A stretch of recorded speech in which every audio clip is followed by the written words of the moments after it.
Welcome to A to Z Sports Prime Time on this Wednesday, December the 10th. Been a low-key week in Titans world so far, but they have, again, the rare opportunity to win back-to-back games. It was a stunning revelation for a lot of players in the Titans locker room who haven't been here or who were not here in 2022.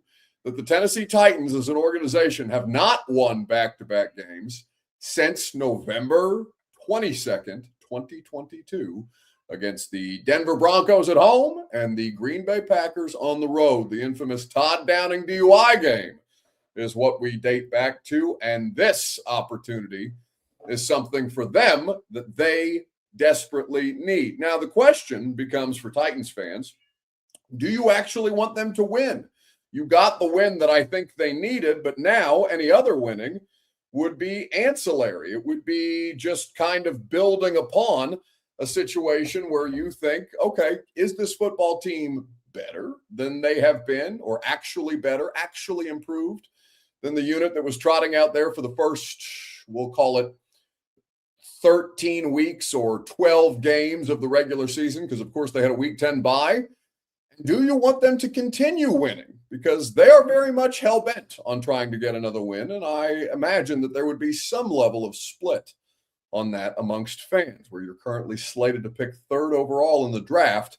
Winning would theoretically play you into worse draft position, but what's actually more important here? We'll talk about those things together throughout the course of the evening. Need you guys to share the show around. For some reason, YouTube is being funky, it seems.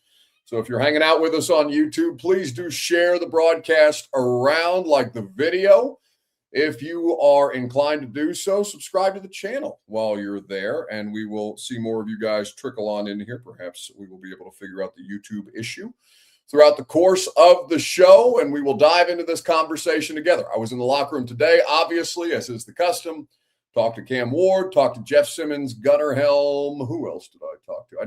I didn't ask Amani Hooker any questions. I didn't really have any questions for Amani, but I listened to his media availability just from the outside of the scrum and just kind of getting a gauge on where Titans players are versus what the fan base wants from them at this particular point in time. So share the broadcast around. I'll go ahead and get this thing rolling, and we'll see if the YouTube component doesn't join us at some point throughout the course of the show. Welcome into A to Z Sports Prime Time from the T-Dot Studios, where the Tennessee Department of Transportation reminds you that nobody trashes Tennessee. Be a part of the solution to end littering at nobodytrashestn.com. By Two Rivers Ford, the South's most trusted Ford dealer, online at tworiversford.com. Quality American-made Ford vehicles and award-winning customer service are on offer. Go to Two Rivers Ford in Mount Juliet or online at tworiversford.com for more details. By TrueMav Fitness in the Gulch, where you go to get the best workout in Middle Tennessee.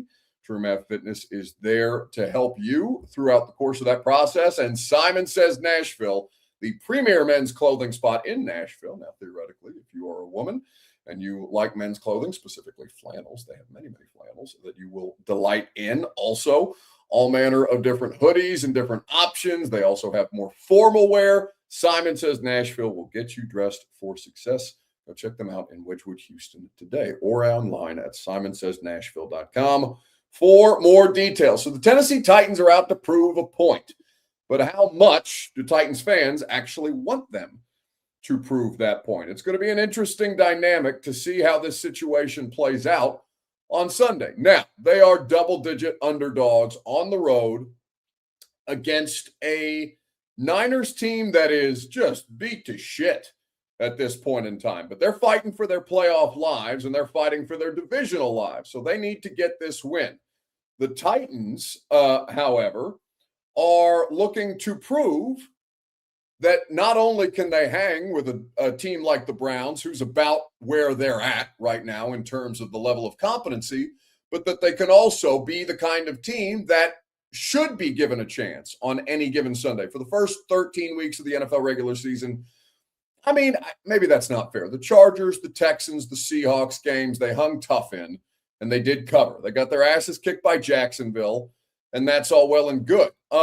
Mike Bell says the end of the season is garbage time stats. Well, Yes and no, right? Like you're obviously not playing for a postseason spot, but I do think well, we can get into this. I do think that winning always matters.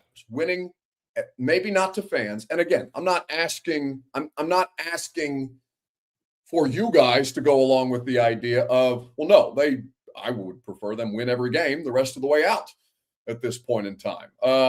Ked says Titans could be decent if they didn't tank. They're not tanking. They're just awful, or they have been awful. Sunday looked a little less awful. Could it revert to a situation where they go out there and get dusted against the Niners? It's possible. That's what happened between the Seahawks and the Jags game, right? We're like, all right, Seahawks, they're showing a little fight. They've done it a couple of weeks in a row. Now go out there and beat a divisional opponent. They got smoked 25-3. So, yes, that's always on the table when you're dealing with a team that's been as bad as this one is. But they showed us something different on Sunday, and I think that is worth talking about to decide whether or not this was a fluke or not. So the question is on Facebook, YouTube, Twitter, and Twitch in the comment section is where you can leave your remarks, leave your thoughts on the matter. Would you rather the Titans win or would you rather them lose against the Niners? Give me your response in the comment section. We'll talk about it together. It's your Two Rivers Ford take. As always, it's presented by the South's most trusted Ford dealer. That is, of course, Two Rivers Ford, quality American-made Ford vehicles, an award-winning service on offer. Go to Two Rivers Ford in Mount Juliet or online like I mentioned. So, would you rather them win or lose, given that the losing results in all likelihood in a better draft pick? But the winning does help build up the competitive spirit, does help build up the confidence, does give you legitimate momentum rolling into the offseason and into next season. You have to have some level of identity here for this to be a team that's not just, lost in losing the way that they have been for the past 3 years. So let's see. Anthony on Facebook Live says, I want them to win out or lose out. Show me hope or get me a good draft pick. So those are both two different extremes, right? I think it's unlikely that they win out. I also think it's unlikely that they lose out. If they play the way that they played Sunday, they have a chance in every game. But that's been the one example all season long where they legitimately earned a win across 4 quarters. And even at the end, Shedeur Sanders pushed them, right? Like they were up, what was the score? 31-17, and then the Browns were able to put together a bit of a late rally and were pushing them at the end. They had the 2-point conversion that failed. Kevin Stefanski inexplicably takes the quarterback, Shedeur Sanders, off the field.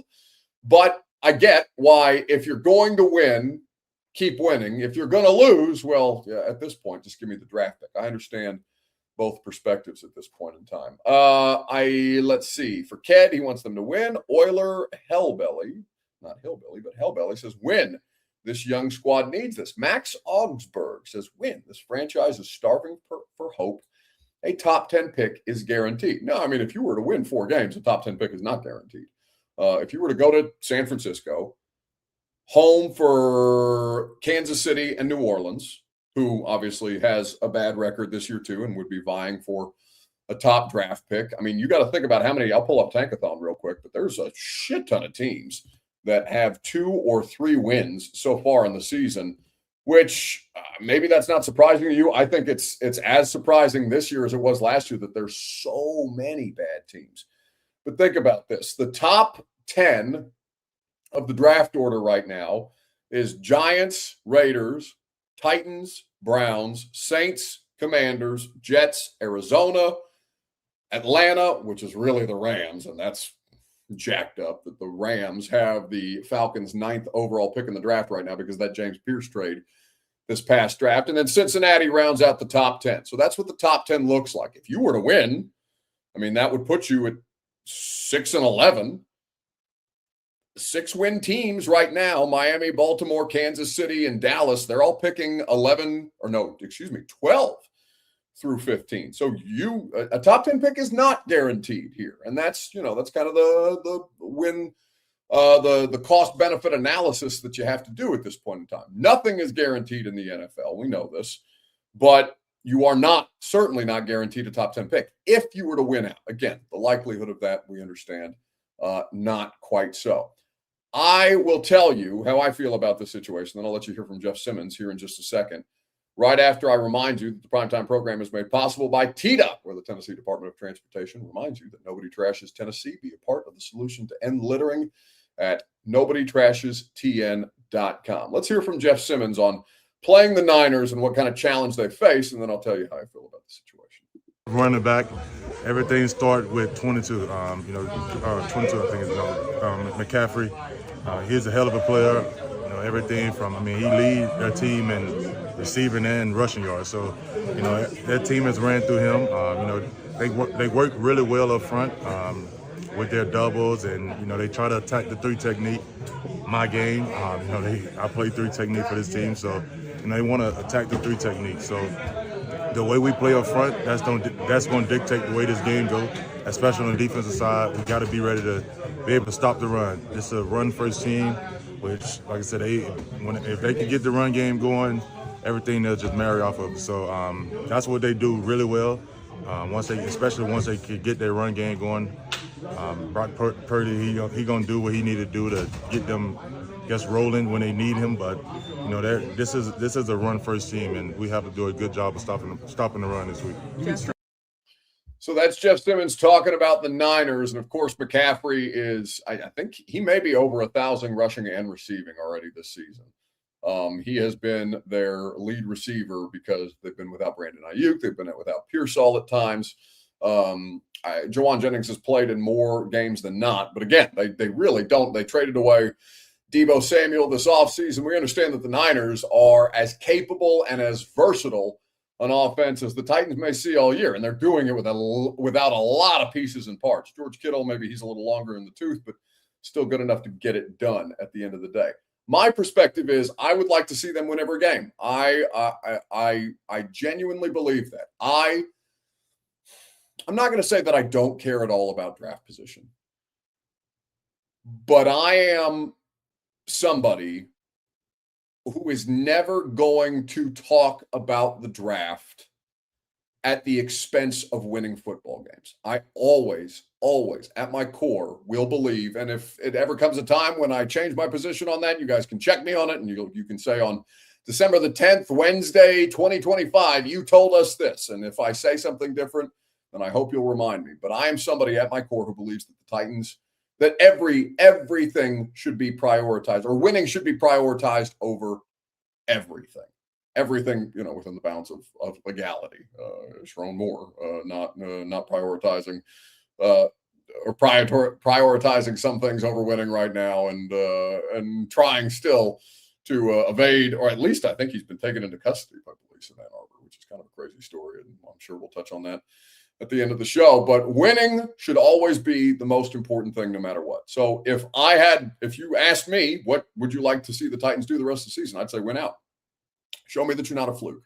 Show me that your best rushing performance of the season, maybe you don't, one up your best rushing performance of the season. Maybe you don't maybe you don't exceed that, but that you can do something like that again.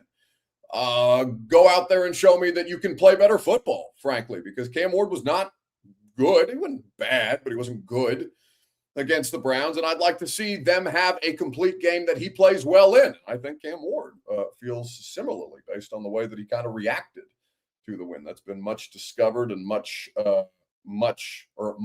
discussed and much covered at this point in time. He's asked many, many questions about it throughout the course of today's press conference with the media. But I think that winning is always the most important thing. So if you ask me what I would like to see the Titans do, win or lose, with draft position on the line, just win, baby. Winning is the only thing that will ever matter to me in that situation, even as I understand the value of draft picks and that this organization needs as much leverage as humanly possible. I don't ever want it to come at the expense of winning football games if you're capable. And last week they looked capable. Will they look capable for 2 straight weeks?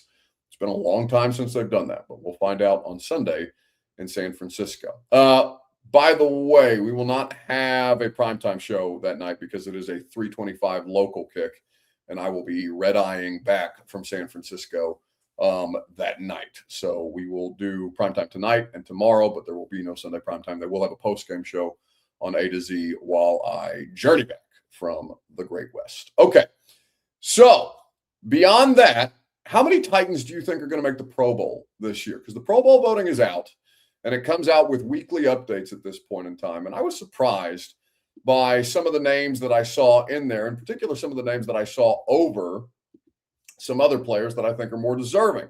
So if I asked you for a number, how many players on the Titans roster do you think make the Pro Bowl this season? How many would you say? We'll talk about it together on Facebook, YouTube, Twitter, and Twitch.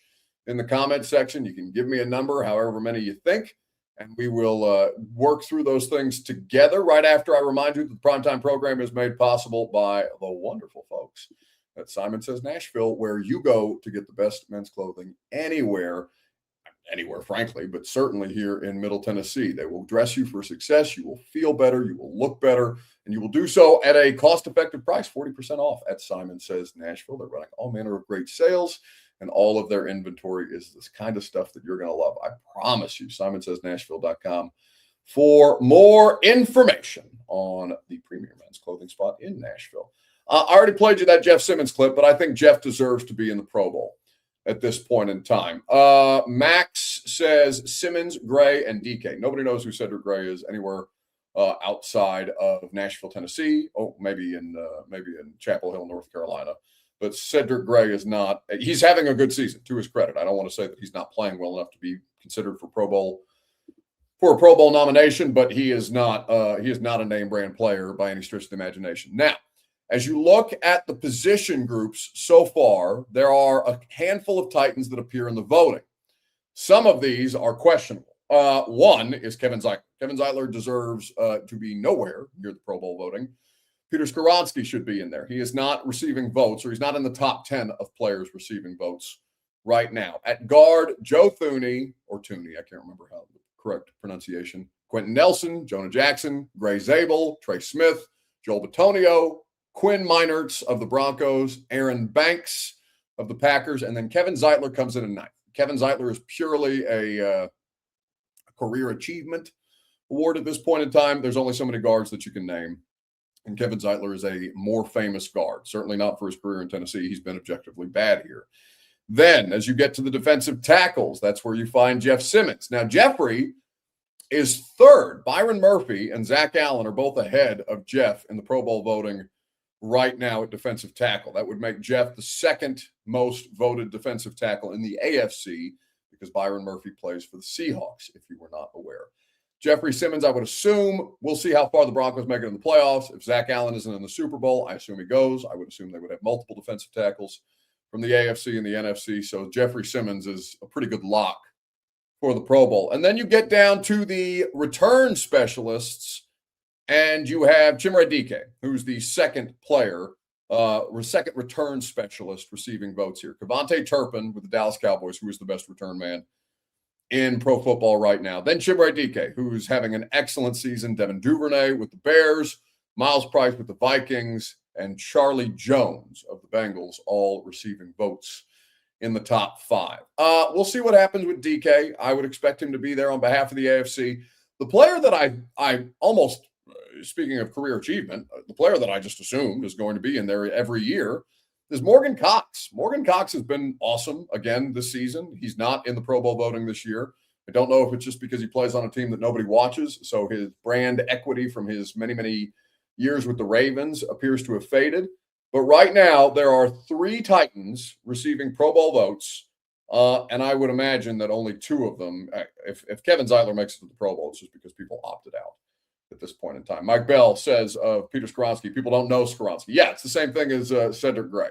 So I think 2 tops. I think that Jeff and DK should be there. I would also, if I was a fan voting on this situation, I would vote for Morgan Cox. He's been excellent. He's DeLong. I don't know what a long snapper Hall of Fame resume looks like, but for no other reason than longevity. Robert, he was on that second Ravens championship team, wasn't he?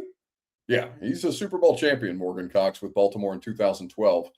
So I would be surprised if Morgan Cox isn't given some kind of consideration, but he is certainly somebody who deserves to be in there.